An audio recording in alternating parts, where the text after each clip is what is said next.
پیغمبر اکرم صلی اللہ علیہ وآلہ وسلم فرماتے ہیں، مومن اپنے اہل خانہ کی خواہش اور پسند کے مطابق کھانا کھاتا ہے، جبکہ منافق اپنی خواہش اور پسند کو اپنے اہل خانہ پر ٹھونستا ہے۔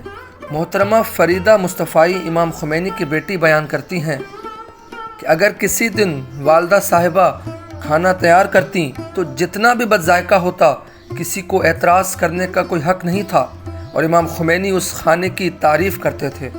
والدہ اگر گھر میں کوئی کام کرتی، حتیٰ کہ اگر چائے کے برتن ہی اٹھا لیتی اور ہم بیٹھے ہوتے تو امام خمینی ناراحتی کے ساتھ ہم سے کہتے تھے، تم بیٹھی ہوئی ہو اور بیگم کام کر رہی ہیں۔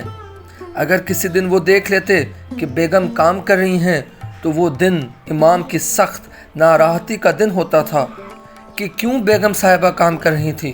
کہتے تھے، تمہاری والدہ تم سب سے بہتر ہیں اور کوئی دوسرا تمہاری ماں نہیں ہو سکتا۔